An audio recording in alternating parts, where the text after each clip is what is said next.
camera pan, que é um dos movimentos de câmera em que a câmera fica numa posição fixa. Então, uma das características do movimento de pan é que a câmera não se movimenta de lugar, ela fica sempre estabelecida em um mesmo ponto, e o que muda nela é o eixo de rotação. E cada eixo de rotação tem um nome. Então a gente vai começar entendendo o pan horizontal. Esse pan horizontal, na maioria das vezes, é conhecido como o pan, esse é o nome mais comum que é dado, porque a câmera faz um movimento de panorama. Ela fica numa posição fixa e esse movimento é feito para mostrar algum cenário, para mostrar alguma perspectiva diferente ou até mesmo seguir algum personagem.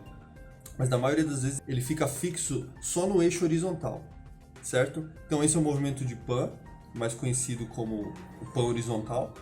Em seguida a gente tem o vertical, que é o movimento de pan que vai de baixo para cima ou de cima para baixo.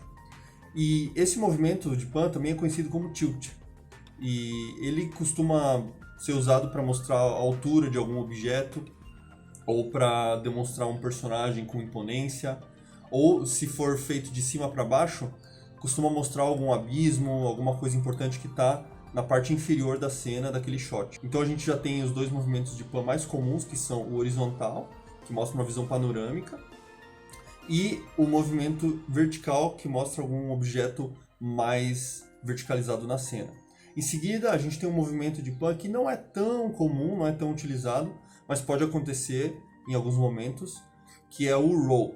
Ou seja, esse movimento vai pegar a câmera e fazer um movimento de rotação no eixo Z da câmera.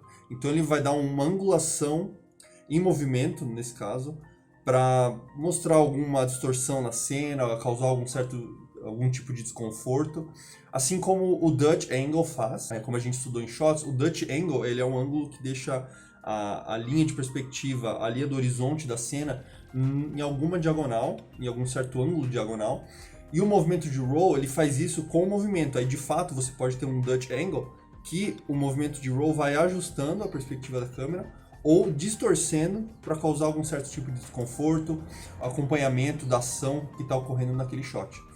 Em seguida, a gente tem um movimento de pan diagonal. E aí, nada mais é do que a junção do movimento horizontal com o movimento vertical.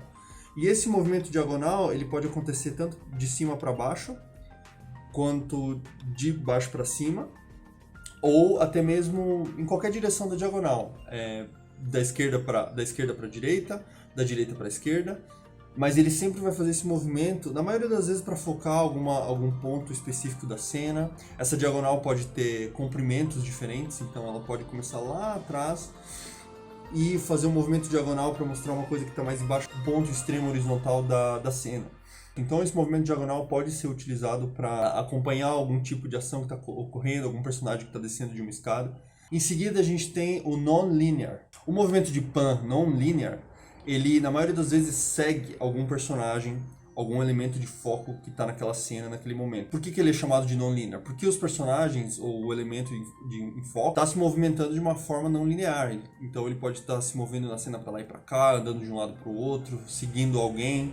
Então essa câmera vai seguir aquele personagem ou aqueles elementos para causar um certo sentimento de perseguição ou de ação naquele momento. A gente tem por último um movimento de pan que é o swish. Ele tem uma característica de transição, então é um movimento de pan realizado com uma velocidade mais acelerada. Então ele pode ser em qualquer ângulo que a gente já discutiu anteriormente. Então na vertical, na horizontal. E ele vai causar um efeito de blur na cena. E esse efeito de blur pode ser usado para fazer uma transição para um outro take, para um outro shot. E pode ser um recurso interessante, mas que envolve ainda assim um movimento de pan. Lembrando que o movimento de pan, a câmera sempre está fixa num ponto, ela não se move. Eu quero agradecer vocês pela atenção. Se inscrevam no canal, ativem o sininho. E não se esqueçam de conferirem os nossos cadernos e o storyboard, para você que quer criar o seu storyboard. E até mais!